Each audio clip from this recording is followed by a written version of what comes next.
you who come from the stars. Chapter 1, A Star in the Sky. My child, Grandpa did not leave. He just became a star in the sky. Excerpt from Running to Starry Sky Story written by Grandpa Su. In 2010 AD, a rental house in Shanghai City. The sun rose above the horizon. Su Xingkai was still happily playing games with his grandfather in his sleep. Xiao Kai, can Grandpa teach you how to ride a bicycle? Good. Xiao Kai, ride slowly, don't fall. Grandpa, when I grow up, I want to buy you a big truck. Okay, Xiao Kai is sensible. A ray of sunlight in the early morning passed through the hold curtains outside the window and shone on Su Xingkai's face. He giggled, with some drool drooling from the corner of his mouth. What lives in the dream is childhood, and when you wake up, it is the world of adults. Ding, ding, bell. Ding, ding, bell. The alarm clock rang, breaking his sweet dream. He opened his sleepy eyes, wiped the saliva from the corner of his mouth on the pillow, and got up. There was no water at all in the faucet. He turned off the faucet. How could there be no water? The water and electricity bills had already been paid. Suddenly, I became angry and immediately opened the door to argue with the landlord. There was a list posted on the door, but I probably ignored it because I didn't pay attention to it. This month's rent has expired and water and electricity have been shut down. Please pay the rent in time. I tore off this list and scratched my head. I had no money to pay the rent and was moving out tonight. Suddenly, his phone rang. It was the takeout order he was going to take today. There were hundreds of large and small orders in total. No matter what, it's important to make money. Pick up the car keys from the small table next to the bed and put them in your pocket. Lock the door, ride the trolley, and start the day's work. Your takeaway has arrived. Please give it a 5-star rating. He repeated this sentence countless times. Arriving on time was the affirmation of his customers. Regardless of wind or rain, thunder or lightning, he will run to you as quickly as possible. It happened at this time that an accident happened. Oh, why are you driving? Look, your car is scratched. This car owner is very angry, with fierce eyes that want to eat you right away. Su Xingkai was at a loss all of a sudden. He had finally completed hundreds of orders, but now his work was in vain. In the end, after mediation by both parties, they still lost money and are now penniless. He stood stunned. Ding dong. Suddenly the phone rang. Another piece of bad news came. This is a message from an unknown number. Hello, family members of XXX. Please come to XXX Hospital for burial. This was another bolt from the blue, and Su Xingkai's heart completely collapsed. His hands gripped the phone so hard that veins popped out, tears dripped uncontrollably on the screen, and his whole body was shaking. Finally, he shouted, "Grandpa, I'm sorry." Only this sentence could vent his pain at this time. After arriving at the hospital, he lay beside his grandfather's body and cried bitterly. At this time, ding dong. The phone rang, and it was another order message. But at this time, Su Xingkai no longer had the energy to work, with his grandfather on one side and also anxious for money on the other. He took a look at the order and found that the delivery location was actually his grandfather's house. What was to be delivered was a 3-layer cake, and the food was delivered by a designated delivery person. According to the hospital's description, my grandfather died of a heart attack 2 days ago after treatment failed, but this order was only issued now. Since Su Xingkai came out to work hard, he has spent less and less time going back to visit his grandfather. Now, hey. He accepted the order and rode a small trolley to the cake shop to pick up the meal. After picking up the meal, he drove towards his grandfather's house. When we arrived here, it was already 8 o'clock in the evening. It was bright under the solar streetlights, but the surroundings were dark. Grandpa's house was also pushed down by the demolition team's truck, and what was left was a ruin. He cried and shouted, "Grandpa, are you okay?" Your grandson is back to see you. Where are you? There was silence all around. This place had also become a demolition area, and the residents had all moved away. He put the cake he was holding on the ground and rummaged through the ruins to find that the happiest time between him and his grandfather was buried here. What was found was a crushed, deformed bicycle and a letter covered in mud. Opening the letter, it read, "Shao Kai, how are you living alone? It's been a while since I came back to see Grandpa. Do you still remember the small tree in front of the door? It has grown into a big tree and can already protect me from wind and rain. Grandpa is leaving and can no longer accompany you to start a family and start a business. Thank you for appearing in my life when I was old and making my dream of becoming a grandfather come true. Grandpa has no education and can't give you the best education. He can't teach you to study well. He can only teach you how to ride a bicycle. He can't help you with many things. I hope you don't blame Grandpa. Shao Kai, today is your birthday, and it is also the day I met you. This cake is the only gift that Grandpa can leave you. My child, Grandpa did not leave. He just became a star in the sky. Grandpa, I will always love you." After reading it, Su Xingkai shed a tear. After putting the letter away, he put the cake on the ground and left on a small tram. 2. Su Xingkai came to a car dealership that recycles secondhand electric cars and pawned the small electric car that had accompanied him through ups and downs. "Boss, how much can I pawn this car for?" The boss took a look at the car body. It could be considered a defective car. It was old, and the paint was peeling off and cracked in some places. However, the parts were still usable, but could not be sold. He touched his stubble-covered face, frowned, and said, "Young man, if you don't do this, you can't sell your car. I'm a second-hand car dealer. I recycle and resell it. I'll charge you for the parts. The fixed price is 200 yuan. What do you think?" He didn't want to raise the price any higher. He just wanted to pay as much as he could and let his grandfather leave this world in glory. "Okay, bring me the money." "Okay, young man, do you want WeChat or cash?" "Cash." "This is 200 yuan. Please keep it." Su Xingkai took the money, folded it, and put it in his small bag. Before leaving, he took one last look at his old friend and headed to a nearby funeral home. When he walked into the funeral home, he felt heavy and uneasy. The money he had left from taking out food and the money he had just paid for pawn shops did not exceed 1,000 yuan in total. He could not afford the high expenses of the funeral home. At this time, a waiter came over. "Please express my condolences. Is there anything I can help you with?" He became stammering and replied, "How much does a funeral cost?" The waiter smiled and replied, "If you want something simpler, the minimum price is 2,000 yuan. If you want it to be particularly grand, you can choose one that costs more than 5,000 yuan. He nodded, looked at the ground, and said, "Well, okay, help me organize a funeral for 5,000 yuan. "Well, okay, sir. Please leave your contact information and location, and we will arrange it for you right away. Do you want to check out now, sir?" The phone number is XXXX, and the location is XXXX Hospital. I will pay you the money when I come back later, okay? "It's totally okay, sir. I'll help you make arrangements right away. You." Before the waiter finished speaking, Su Xingkai left in a hurry. After coming out of the funeral parlor, he walked down the street wearing a coat and hat with his head lowered, looking sad and sighing. Finally, he stopped at an alley.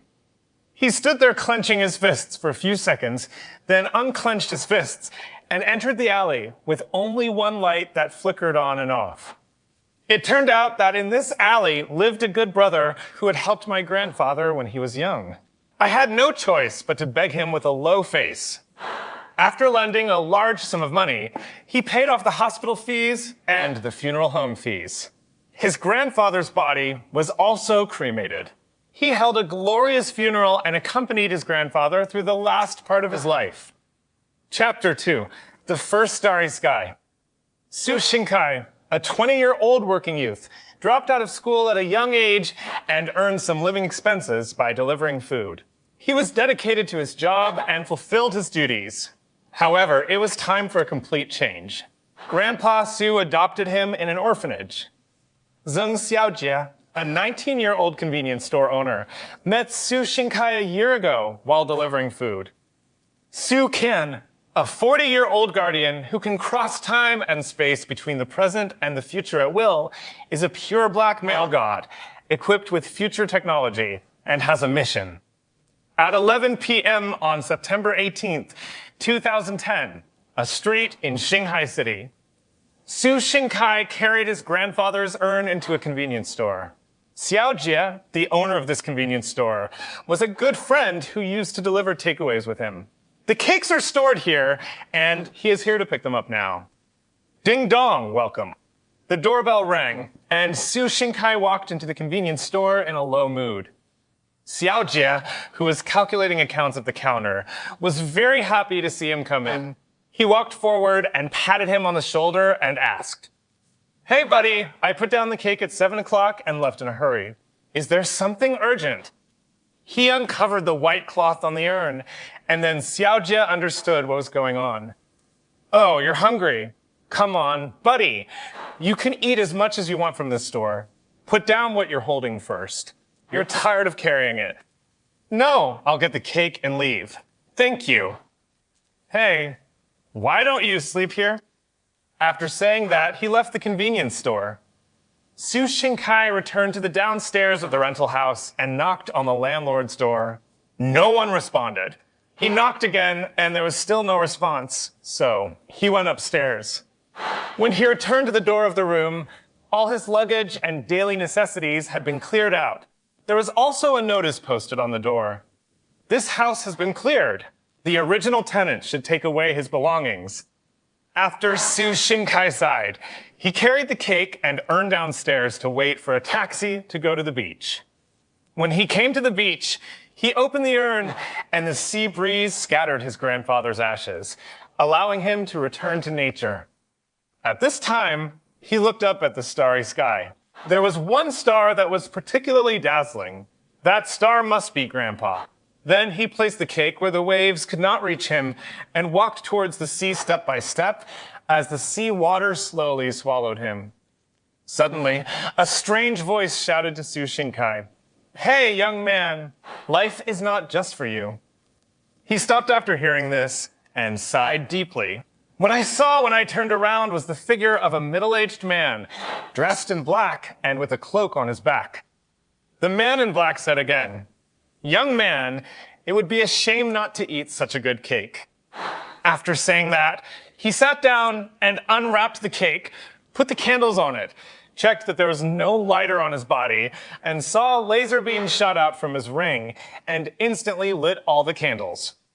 Su Xingkai was stunned when he saw this scene. This must be high-tech technology only seen in movies, so he gave up seeking death and cautiously approached this strange man in black. He sat down next to the man in black and saw that it was a handsome uncle. He let down his guard and smiled slightly to hide the embarrassment of seeking death just now. The uncle put his hand on his shoulder and asked, "Young man, you can't even think of cake plus seeking death? Is today your birthday?" Su Xingkai lowered his head slowly, unwilling to reveal what was on his mind. Seeing this, the uncle comforted him and said, "Okay, if you don't want to say it, then there's no need to say it. Men, there's nothing you can't handle. Let me take a look." "What are you looking at?" He looked at the uncle in confusion. I saw him waving his hand in front of his eyes, and a pair of virtual glasses appeared. The uncle looked into Su Xingkai's eyes with detection glasses and knew everything he had experienced. He waved his hand again, and the virtual glasses disappeared. "Wow. Uncle, what you just did was so amazing," Su Xingkai said in surprise. "Huh? It's nothing but a gadget. You, a young man, are quite filial. You lent money to your grandfather for his funeral." The uncle joked. He scratched his head and smiled awkwardly. "Young man, I will celebrate your birthday tonight. The candles are all lit. I will sing happy birthday, and you will make a wish. What is your name? Su Shinkai. Okay, get ready. Let's start. Happy birthday to you, happy birthday to you, happy birthday to Xiaogai, yeah. Blow out the candles, and your wish will definitely come true. Yeah, thank you, uncle. The uncle smiled and said, Hey, don't call me uncle. Have you ever seen such a handsome uncle? My name is Su Kan. Just call me Brother Su. Okay, Brother Su. Su Shinkai cut a piece of cake and gave it to him. Come on, Brother Su, eat the cake. Good. The strange man in black and the boy who wanted to die were eating cake and talking about their ideals on the beach under the bright, starry sky. He looked up at the starry sky and said to Su Shinkai, My daughter lives far, far away from here. She loves the beautiful starry sky and meteor showers. She always foolishly hopes that her wishes will come true. When she was a child, her wish was that her parents would come back to her, but things always went wrong. After saying that, he sighed. Why, Brother Su, why don't you go back to accompany her? He smiled and replied, Maybe it's my own fate, but she lacks everything. It's much better than you having nothing now and seeking death. After hearing this, Su Shinkai became ashamed. He continued, Everyone has his own starry sky. The stars and the moon may not appear at the same time, but they will always meet one day. When you are frustrated, just make a wish. What if it comes true? This passage directly awakened Su Shinkai and rekindled a fire in his heart. He said to Brother Su, How long do we have to wait for that day? Maybe today, tomorrow, or even hundreds of years from now. It depends on you. Oh! At this time, a blue technological bird flew onto his shoulder and said, Guardian, it's time for us to leave this time and space. Okay.